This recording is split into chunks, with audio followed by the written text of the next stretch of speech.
प्रभु यीशु दुख उठौलन। प्रभु यीशु ढेर सारा चमत्कार कैलन और बहुत लोग उनकरा पीछे हो गइलन जा।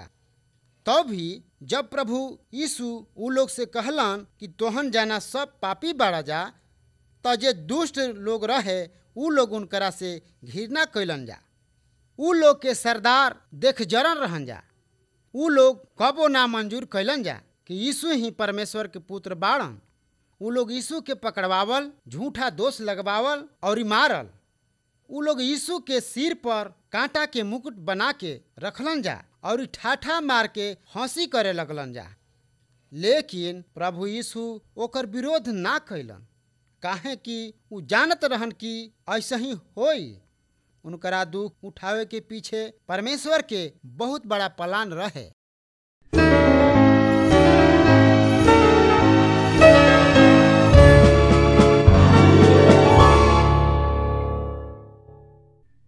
यीशु क्रूस पर चढ़ावल गइलन। ओकरा बाद प्रभु यीशु के क्रूस पर चढ़ावल गइल और तब तक क्रूस पर चढ़ावले रह गइलन जा जब तक उ ना मरलन। उनकरा साथे दूगो दोसर अपराधी के भी वही तरीका से मृत्यु दंड दिहल गइल। ऐसे ही मृत्यु दंड वो दिन के परंपरा रहे। लेकिन प्रभु यीशु कोई अपराध ना कैले रहन, लेकिन वो दुनिया के लोग के पाप के दंड के दाम चुकावे खातिर बलिदान भइल रहन। हमनी के सब कोई पाप कैले बाने जा और हमनी के आपन पाप के खातिर मरे के चाही। हमनी के जीवन दंड मिले के चाही, वो दंड प्रभु यीशु के मिलल। अगर हमनी के मान के चलल जाओ कि हम पापी बानी, अब से पाप ना करब, तब परमेश्वर हमरा के क्षमा कर दिहन। प्रभु यीशु के आपन एकमात्र परमेश्वर और उद्धार करता मानव, तब रहुआ उद्धार पाइब।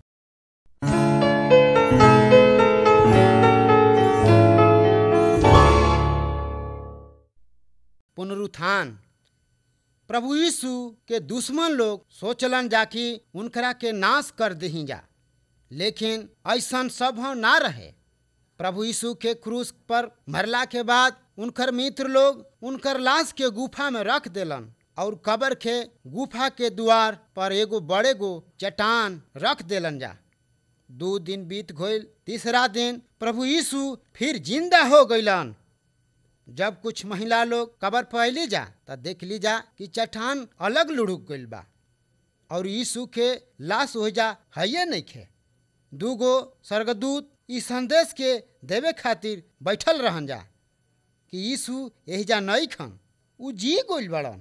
जब प्रभु यीशु मुर्दा में से जी उठलन तो ई साफ साफ दिखा देलन कि उहे परमेश्वर बाड़न। प्रभु यीशु आज जीवित बाड़न और हमेशा तक रही हन। शैतान और मृत्यु से भी ज्यादा शक्तिशाली बाड़न।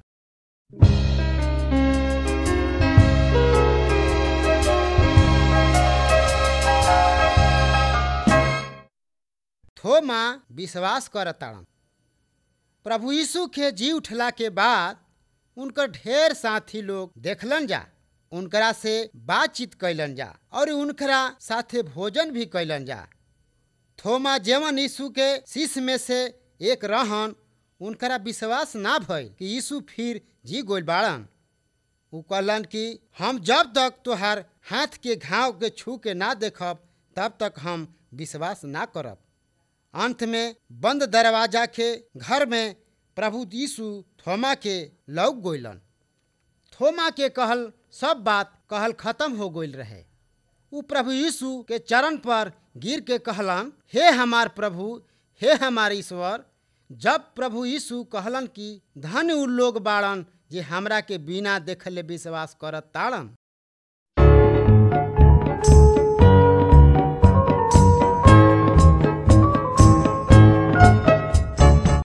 स्वर्गारोहण।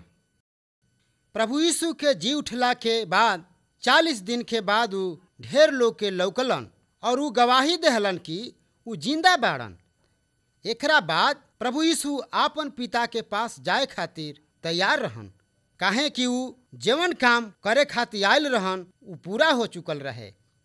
प्रभु यीशु आपन चेलन से कहलन कि तू लोग ये सुसमाचार के हरेक जगह हरेक लोग के सुनैहा जा।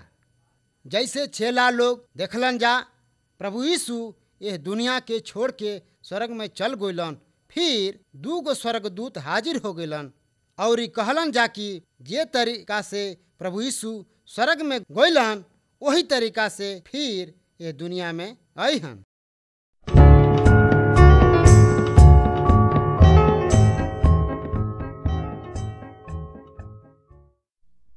खाली क्रूस।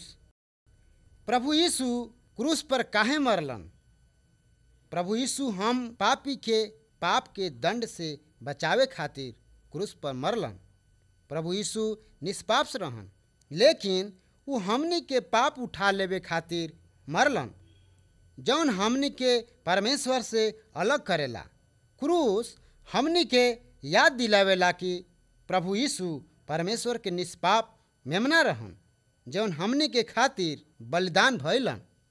जब हमनी के प्रभु यीशु पर विश्वास करी ला जा और अपन पाप के छोड़ देवे ली जा, तब हमनी सब पाप क्षमा हो जाला और हमनी के परमेश्वर के अनंत काल के घराना के सदस्य बन जानी जा।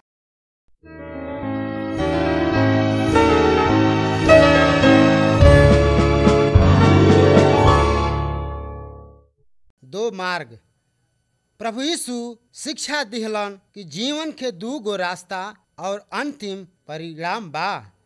वो आदमी जे प्रभु यीशु के खुद अपना जीवन में उद्धारकर्ता के रूप में नइखे मानल, वो आदमी पाप के चौड़े रास्ते पर बाड़न, जौन मृत्यु और नरक के अनंत काल के दंड के ओर ले जाला। ई मनुष्य के स्वाभाविक परिणाम बा। हमनी के जन्म और स्वभाव से पापी बानी जा।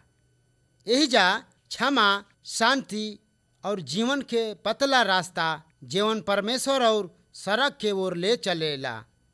एह में जाए खातिर रउआ के पाप और अपन इच्छा पूरा करे से दूर रहे के चाही और पूरा रूप से पूरा मन से प्रभु यीशु मसीह पर भरोसा रखे के चाही। यीशु कहलन, हम ही दुआर हैं, जे मनुष्य हमरा से होके घुसी ओकरा के मुक्ति मिली। पातर रास्ता में चले ओला के कोई न्याय ना होई, काहे कि उनकर पाप यीशु मसीह के क्रूस पर बहावल रक्त से धोवा गइल बा।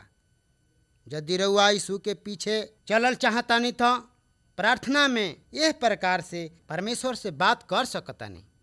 प्रभु, हम मानतानी कि हम पापी बानी। हम विश्वास करतानी कि यीशु ही हमार पाप खातिर क्रूस पर मरलन। हमरा के क्षमा कर और हमरा हृदय के पाप से शुद्ध कर द। रउआ हमरा के आपन परिवार के सदस्य बना दही। हम यीशु के जीवन के रास्ता पर चलल चाहतनी और मरला के बाद रउआ साथे स्वर्ग में रहं। धन्यवाद प्रभु, धन्यवाद प्रभु। यदि रउआ ईमानदारी से यह प्रकार से विश्वास के साथ प्रार्थना करतानी, तब रउआ पाथर रास्ता में प्रवेश करब, जीवन शांति और अनंत काल के रास्ता बा। उ हृदय के विचार और इच्छा के जानत बाड़न।